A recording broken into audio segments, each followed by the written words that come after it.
Bismillahirrahmanirrahim. Assalamualaikum warahmatullahi wabarakatuh. Waalaikumsalam warahmatullahi wabarakatuh. Alhamdulillahi rabbil alamin. Wa usalli wa usallim ala nabiyyina Muhammadin wa ala alihi wa sahbihi ajma'in. Amma ba'du. Kaum muslimin dan muslimat rahimani wa rahimakumullahu ta'ala. Pada kesempatan pagi yang berbahagia ini, marilah kita senantiasa bersyukur kepada Allah Azza wa Jalla atas limpahan nikmat yang Allah Ta'ala berikan kepada kita,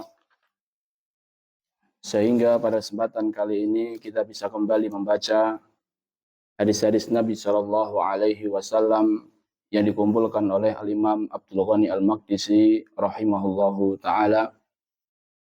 Kita masih pada pembahasan tentang sifat salat Nabi Shallallahu Alaihi Wasallam.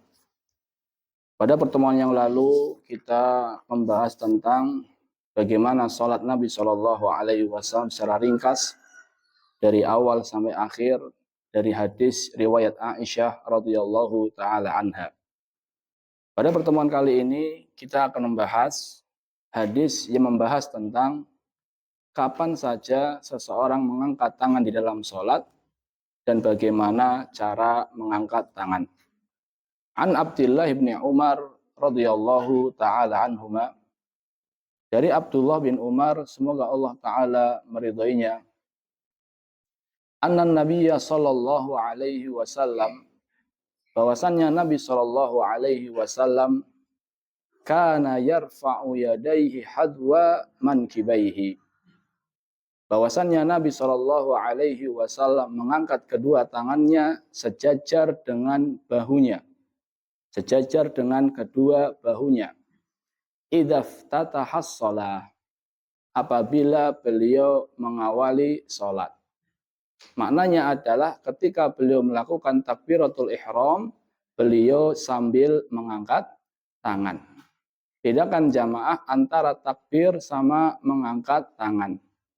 Kalau takbir itu adalah ucapan Allahu Akbar, kalau mengangkat tangan adalah gerakan mengangkat tangan. Jadi Nabi Shallallahu Alaihi Wasallam ketika memulai sholatnya, beliau bertakbir sambil mengangkat tangan. Ini yang pertama. Jadi mengangkat tangan ketika takbiratul ihram. Wa idza kabbara lirruku'. Yang kedua adalah apabila beliau bertakbir untuk melakukan ruku'. Ini yang kedua. Wa idza rafa'a ra'sahu minar ruku'. Apabila beliau mengangkat kepalanya dari ruku', rafa'ahuma kadzalik.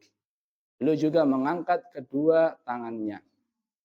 Berarti di dalam hadis ini Ibnu Umar radhiyallahu taala anhuma menjelaskan 3 waktu kapan Nabi Shallallahu alaihi wasallam mengangkat tangan. Yang pertama adalah ketika takbiratul ihram. Yang kedua adalah ketika takbir untuk ruku'. Yang ketiga adalah ketika takbir bangkit dari ruku'. Wa qala sami'allahu liman hamidah rabbana walakal hamdu. Dan beliau mengatakan sami'allahu liman hamidah, Allah mendengar siapa yang memujinya, rabbana walakal hamdu, Rabb kami bagimu pujian.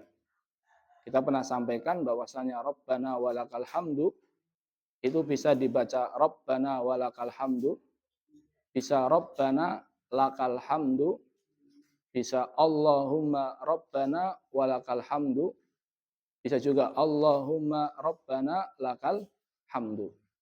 Wa kana la yaf'alu dzalika fis sujud. Kata Ibnu Umar radhiyallahu taala anhuma, dan Nabi sallallahu alaihi wasallam tidak mengangkat tangan ketika beliau hendak sujud.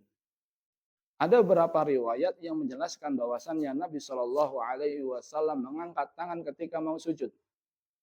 ketika bangkit dari sujud juga. Namun riwayat-riwayat tersebut kata Imam Al-Bukhari rahimahullahu taala adalah riwayat-riwayat yang lemah. Hadis riwayat Bukhari dan Muslim.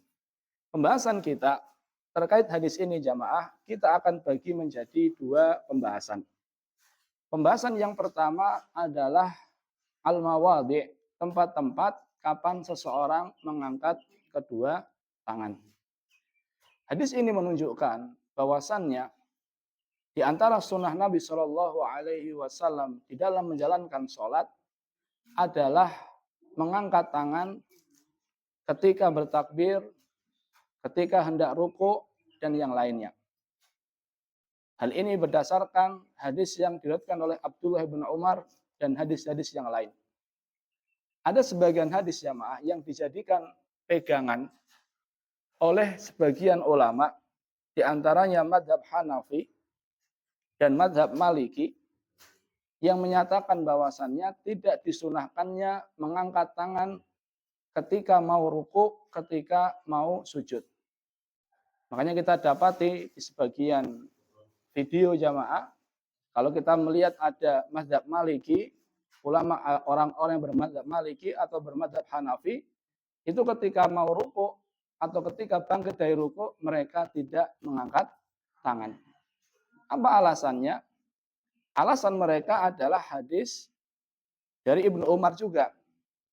Ma ra'aitu Ibnu Umar yarfa'u yadayhi illa fi awwali ma yaftatihus shalah. Mujahid mengatakan bahwasannya saya tidak pernah melihat Ibnu Umar mengangkat kedua tangan dalam sholat kecuali ketika takbiratul ihram.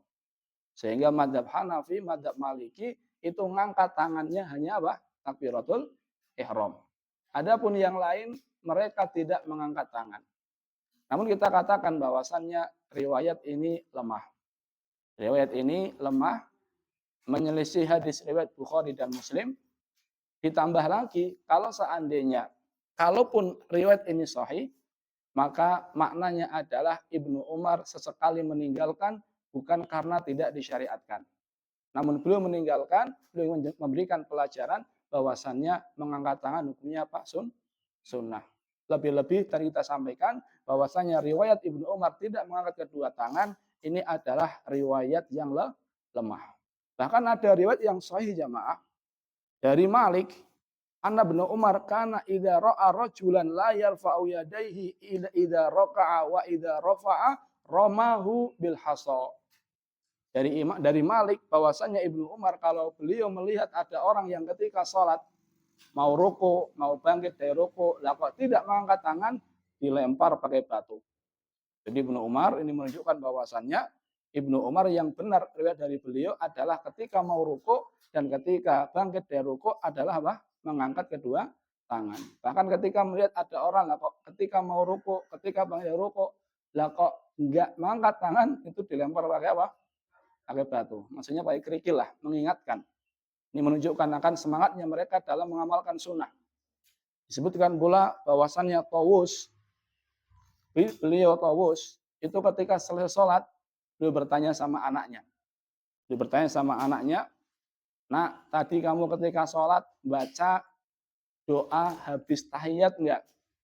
Yaitu Allahumma inni a'udzubika min adzabi jahannam, wa min adzabil qabri, wa min fitnatil mahya wal mamat, wa min syarri fitnatil masiihid dajjal. Jadi kalau habis sholat dia tanya sama anaknya, tadi waktu sholat baca doa itu enggak? Kalau anaknya bilang enggak baca, Tawus mengatakan ulangi sholatmu. Ulangi sholatmu. Ini menunjukkan akan semangatnya orang-orang zaman dahulu jamaah di dalam menjalankan sunnah. Lalu kapan saja seseorang mengangkat kedua tangan ketika sholat? Yang pertama adalah inda takbiratul ihram. Yang pertama adalah ketika takbiratul ihram. Dan ini tidak ada khilaf. Semua ulama sepakat kalau takbiratul ihram itu mengangkat tangan. Yang kedua adalah inda ruku', ketika mau ruku'.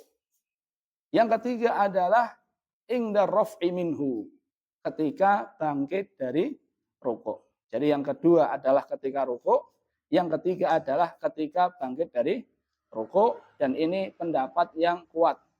Berdasarkan hadis Ibnu Umar tadi yang kita baca, yang diriwayatkan oleh Al-Imam Al-Bukhari dan Al-Imam Muslim. Ibnul Madini, beliau mengatakan Ibnul Madini itu gurunya Imam Bukhari. Karena Imam Bukhari itu punya guru namanya Ibnul Madini. Dan Ibnul Madini ini jamaah, kata Imam Al-Bukhari, saya tidak pernah melihat guru seperti Ibnul Madini. Dan mengangkat tangan di zaman Imam Bukhari itu banyak yang tidak melakukan. Sehingga Al-Imam Al-Bukhari jamaah, beliau mengarang kitab khusus yang judulnya adalah Raf'ul Yadain, mengangkat kedua tangan di dalam sholat. Karena di zaman itu kalau ada orang yang mengangkat kedua tangan itu malah diingkari. Sehingga Al-Imam Al-Bukhari rahimahullah ta'ala, beliau mengarang kitab khusus yang menjelaskan bahwasannya ketika mau ruku, ketika bangkit dari ruku, itu disunahkan mengangkat tangan. Di dalam kitab tersebut, beliau menukil perkataan dari gurunya Ibnul Madini. Ibnul Madini, gurunya mengatakan, Hakun 'alal muslimin an yarfa'u aydiyahum indar ruku' warraf'i minhu. Sudah selayaknya bagi orang-orang yang muslim agar mereka mengangkat kedua tangan mereka ketika ruku dan ketika bangkit dari ruku li hadis Ibnu Umar. Hada berdasarkan hadis Ibnu Umar yang telah kita baca. Jadi intinya jamaah, pendapat yang kuat, pendapat yang benar adalah pendapat yang menyatakan bahwasannya ketika mau ruku, ketika bangkit dari ruku itu disunahkan apa? Mengangkat kedua tangan. Ini yang ketiga. Yang keempat adalah kapan mengangkat kedua tangan? Mengangkat kedua tangan yang keempat adalah ingdal qiyam minat tasyahud. Ketika bangkit dari tasyahud. Jadi ketika tasyahud awal, ketika bangkit maka disunahkan untuk mengangkat kedua tangan. Berarti kalau kita mau sebutkan, yang pertama adalah ketika apa? Takbiratul ihram. Yang kedua ketika mau ruku. Yang ketiga ketika bangkit dari i'tidal, bangkit dari ruku atau i'tidal.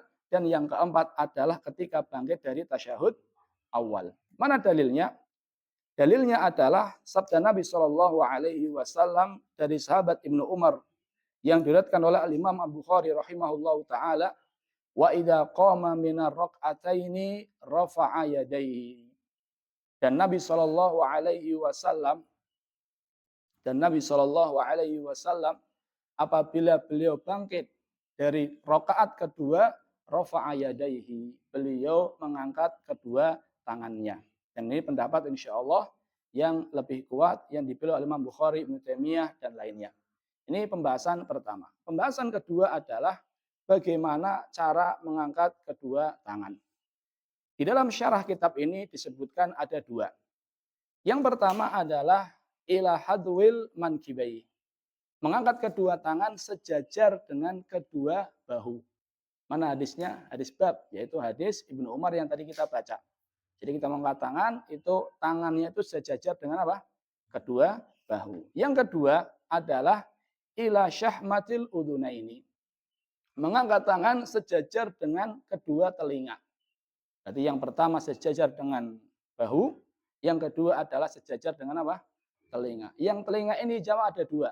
Ada yang sejajar dengan bawah telinga, boleh juga sejajar dengan atas telinga. Jadi boleh bawah telinga, boleh juga atas apa? Telinga. Disebutkan dalam hadis Malik ibn Huwairis, anna Rasulullah sallallahu alaihi wasallam kana idza kabbara rafa'a yadayhi yuhadiya hatta yuhadiya bihima udunai. Kata Malik bin Huwairis bahwasannya Rasulullah sallallahu alaihi wasallam apabila beliau bertakbir, beliau mengangkat kedua tangannya sampai sejajar dengan kedua telinganya. Lalu mana yang kita praktekkan Ustaz? Seperti yang doa iftitah. Jadi sesekali kadang kita sejajar dengan apa? Bahu, sesekali kita sejajar dengan telinga. Sebagaimana doa iftitah, kadang kita baca yang Allahumma ba'id baini, kadang kita baca yang Rabbana walakal hamdu hamdan katsiran thayyiban mubarakan fi. Sekali kita juga baca redaksi yang lain agar semua sunnah bisa kita lakukan. Ini dua pembahasan, semoga bermanfaat. Terima kasih atas perhatiannya. Mohon maaf atas segala kesalahan. Kita tutup dengan doa kafaratul majlis. Subhanakallahumma bihamdika asyhadu an la ilaha illa anta astaghfiruka wa atubu ilaik. Assalamualaikum warahmatullahi wabarakatuh. Waalaikumsalam.